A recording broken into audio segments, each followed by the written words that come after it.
70회를 맞이한 현대문학상 2025년도 수상작은 김지연 작가의 좋아하는 마음 없이라는 작품입니다.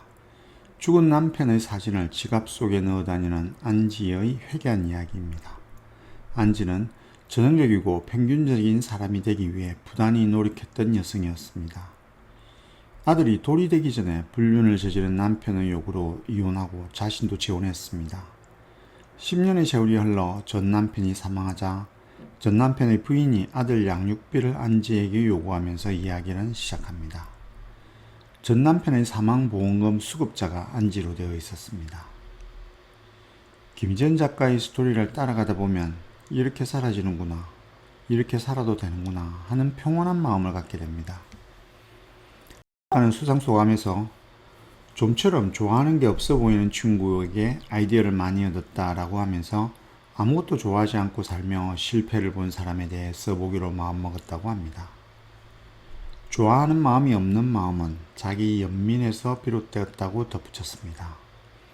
연민이란 말과 죽기 살기로 좋아하는 것 없이 평균적인 삶을 조용히 살아가겠다는 마음이 어떻게 연결되는지 알 것도 같고 모를 것도 같습니다.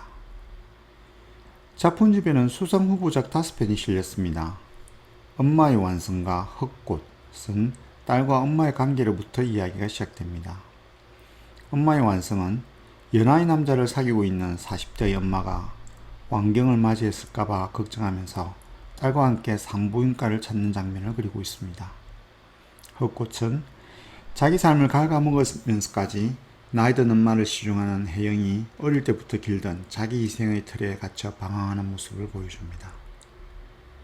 유령이라 말할 수 있는 유일한과 울루루 카타주타는 먼저 세상을 떠나간 사랑하는 이에 대한 추모의 내용을 담았습니다. 유령이라 말할 수 있는 유일한은 유령이 된 주인공이 자신의 일주기를 맞아 가족과 지인이 식사하는 자리를 묘사합니다. 애인이었던 우현을 중심으로 이야기를 펼칩니다. 울루루 카타추카는 엄격하게 아들을 키웠던 남편이 다른 아이를 구하다가 사망하게 되고 시간이 지난 뒤 주인공이 아들과 함께 남편의 무리를 찾는 동안 지난 날을 회상하는 이야기입니다. 아들은 엄마에게 말합니다. 나를 힘들게 하던 아빠가 다른 아이를 구하고 죽었다는 생각을 하면 나는 억울해.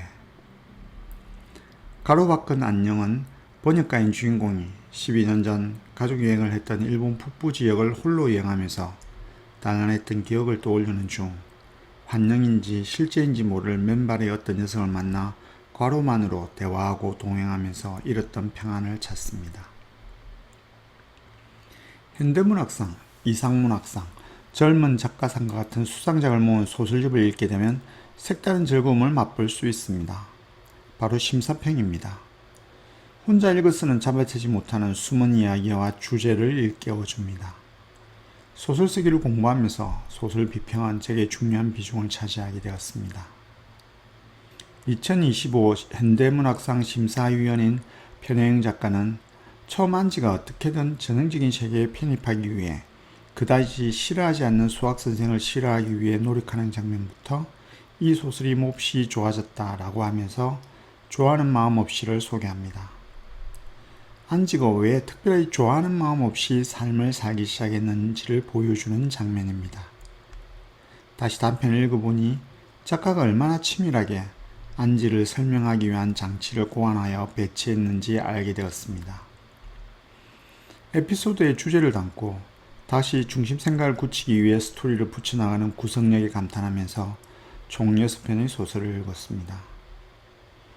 그렇게 해도 공감되지 않는 조각과 문장은 저의 무지로 돌릴 수밖에 없겠습니다. 기억에 남는 작품은 구병모의 엄마의 완성입니다. 구병모 작가는 얼마 전에 재미있게 보았던 영화 파과의 원작자입니다. 영화는 사적인 처벌을 가하는 집단에서 태물에 가까운 주인공 조각이 정체를 알 수 없는 새로운 신입과 한판 승부를 벌이는 스토리입니다. 엄마는 누구와 마찬가지로 완성되어가는 길목 어딘가에서 서성이는 사람이었으며 환한 광채를 바라는 불빛은 아직 2개가 남아있었다. 엄마의 완성 마지막 문장입니다. 우리는 모두 완성을 향해 가는 길목에 있지 않은가요?